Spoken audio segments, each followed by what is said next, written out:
বাজার নিয়ন্ত্রণে অভিযান চালাতে গিয়ে তোপের মুখে পড়লে কাঙ্ক্ষিত সহযোগিতা পাওয়া যায় না বলে মন্তব্য করেছেন ভোক্তা অধিকার সংরক্ষণ অধিদপ্তরের মহাপরিচালক।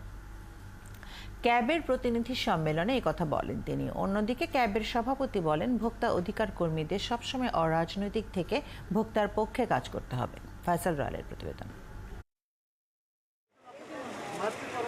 নিত্যপণ্যের লাগামহীন মূল্য ঠেকাতে ভোক্তা অধিকার অভিযান ও জরিমানা করে তা নিয়ন্ত্রণের চেষ্টা করে।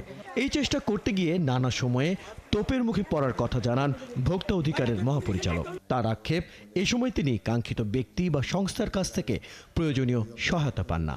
যখন এই পুরানো ঢাকায় টোটাল কসমেটিক নকল হচ্ছে, যে কসমেটিক মুখে মাখার পরে মুখটা পুড়ে বার্ন হয়ে যাচ্ছে, সেখানে তথ্য নিয়ে অভিযান করলাম, সেখানে 500 লোক আমাদের অফিসারকে ঘেরাও করেছে। কই আপনারা তো এই যে ঘেরাও করলো, সেখানে তো আপনারা খুব বেশি দাঁড়ান নাই। টিসিবির মিলনায়তনে consumer association of Bangladesh cab আয়োজিত এক সেমিনারে উঠে আসে ভোক্তা অধিকার সংগঠন ও ক্যাবকে শক্তিশালী করার নানা দিক।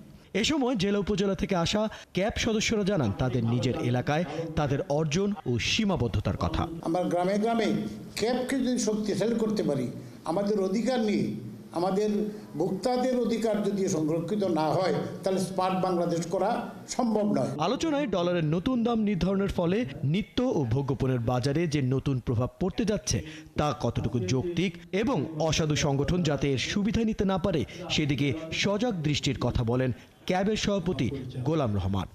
সরকারের প্রতিটি সিদ্ধান্তই কোনো না কোনোভাবে ভোক্তাদেরকে প্রভাবিত করে, কিন্তু ভোক্তার দৃষ্টিকোণ সরকারের সিদ্ধান্ত গ্রহণের পর্যায়ে প্রতিফলন করার জন্য কোনো মন্ত্রণালয় নাই, কেউ নাই। এই জন্যে আমরা ক্যাবের পক্ষ থেকে বেশ কিছুদিন ধরে বলে আসছি যে বাণিজ্য মন্ত্রণালয়ে 2টি বিভাগ হোক, একটি কনজিউমার অ্যাফেয়ার্স, একটি বিজনেস অ্যাফেয়ার্স। হঠাৎ করে ডিম ও মুরগির দাম কেন বেড়ে যাচ্ছে তা নজরদারি করতে সবার প্রতি আহ্বান জানান ক্যাবের সভাপতি। গতিশীল নেতৃত্বে ফয়সাল রয়েল, 71, ঢাকা।